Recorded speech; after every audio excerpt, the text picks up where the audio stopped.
जय श्री राधा कृष्ण। पितृपक्ष में आने वाली अमावस्या पितरों का आभार व्यक्त करने की एक तिथि होती है। अश्विन मास की अमावस्या तिथि को सर्वपितृ अमावस्या कहा जाता है, क्योंकि इस दिन सभी पितरों को श्राद्ध और तर्पण के माध्यम से विदाई दी जाती है। यह दिन उन पितरों के लिए विशेष होता है जिनकी मृत्यु तिथि ज्ञात न हो या किसी कारणवश समय पर श्राद्ध नहीं किया गया हो, इसलिए इसे सभी पितरों की अमावस्या कहा जाता है। भक्तजनों, पितृ अमावस्या पर साल का दूसरा और अंतिम सूर्य ग्रहण पड़ रहा है। अब सवाल उठता है, इस दिन श्राद्ध करना शुभ होगा या नहीं। आइए जानते हैं इसकी शुभ तिथि, मुहूर्त, तर्पण का समय और महत्व के बारे में। पितरों को क्या भोजन मिलता है? धर्म शास्त्रों के अनुसार पितरों को भोजन और जल पहुँचता है, लेकिन सीधे नहीं बल्कि पितृ देवताओं और अन्य जीवों जैसे ब्राह्मण, कौवा, गाय, कुत्ता, चींटी के माध्यम से। पितृ जिस योनि में होते हैं उसके अनुरूप उन्हें भोजन प्राप्त होता है। जैसे देव योनि में अमृत रूप में, पशु योनि में घास के रूप में, मनुष्य योनि में अन्न के रूप में। संकल्प और मंत्रों के माध्यम से पितृ देवताओं के जरिए अर्पित किया गया भोजन और जल पितरों तक पहुंचता है। जानते हैं अश्विन माह की सर्वपितृ अमावस्या की तिथि और शुभ मुहूर्त के बारे में। अमावस्या पर लगेगा सूर्य ग्रहण तो कैसे होगा पितरों का तर्पण और श्राद्ध। अमावस्या तिथि प्रारंभ होगी 21 सितंबर रविवार को 12:16 पर और तिथि का समापन होगा 22 सितंबर सोमवार को सुबह 1:23 पर। 21 सितंबर सर्वपितृ अमावस्या श्राद्ध पक्ष का अंतिम दिन होता है। यह पितरों की विदाई का दिन होता है। इसे पितृ विसर्जन अमावस्या के नाम से जाना जाता है। अमावस्या के दिन सूर्य ग्रहण लग रहा है, क्या इसका प्रभाव भारत में पड़ेगा? आइए जानते हैं। सूर्य ग्रहण की तिथि आरंभ हो रही है 21 सितंबर 10:59 पर और ग्रहण समाप्त होगा 22 सितंबर सोमवार सुबह 3:23 पर।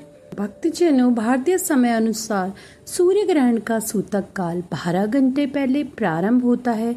इस आधार पर सूर्य ग्रहण का सूतक अमावस्या को सुबह 10:59 से प्रारंभ होना चाहिए, लेकिन यह सूर्य ग्रहण भारत में दिखाई नहीं देगा। ऐसे में सूर्य ग्रहण का सूतक काल मान्य नहीं होगा और हम अपने पितरों का विसर्जन आसानी से कर सकेंगे। यह अमावस्या पितरों के लिए मोक्षदायिनी अमावस्या मानी जाती है। पितृपक्ष में सर्वपितृ अमावस्या को सबसे महत्वपूर्ण माना जाता है। इस दिन श्राद्ध पक्ष का समापन होता है और पितृलोक से आए हुए पितृजन अपने लोक लौट जाते हैं।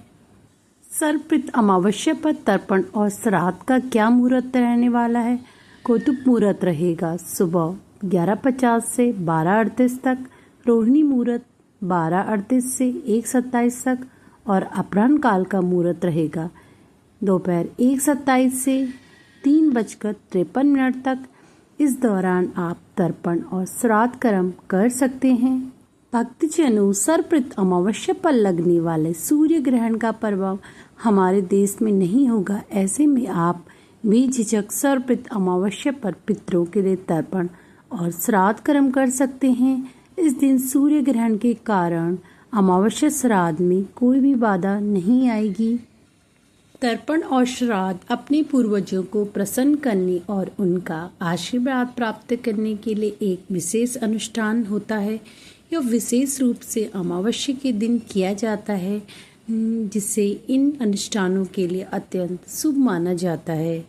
अमावस्या के दिन दान करना चाहिए। पवित्र नदी में स्नान करें, पितरों का तर्पण करें, भगवान शिव का ध्यान करें। जिस गंगा स्नान से व्यक्ति के पापों का नाश होता है, मोक्ष की प्राप्ति होती है और पितरों को शांति मिलती है। इस दिन घर के मंदिर और तुलसी पर दिया जलाएं, पीपल के पेड़ की पूजा करें, दान पुण्य करें और पितृ सेवा की शांति के लिए तर्पण और पिंडदान करें। शनिदेव की शांति के लिए कड़वे तेल का दीपक जलाना और शनि मंत्र का जाप करना भी एक अच्छा उपाय होता है। इस दिन दान का विशेष महत्व बताया है। अमावस्या के दिन पितृदोष को दूर करने और शुभ फलों की प्राप्ति के लिए हम विभिन्न वस्तुओं का दान करते हैं, जैसे काले तिल, जौ, वस्त्र, अन्न, छाता, घी, फल, सरसों का तेल, लोहे की वस्तुएं। आप जरूरतमंद या गरीब व्यक्ति को ये वस्तुएं दान कर सकते हैं, जिससे घर में सुख समृद्धि आती है और पितरों का आशीर्वाद प्राप्त होता है।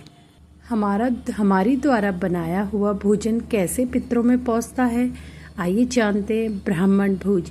ब्राह्मण को भोजन कराने से पितरों को सीधे लाभ पहुंचता है।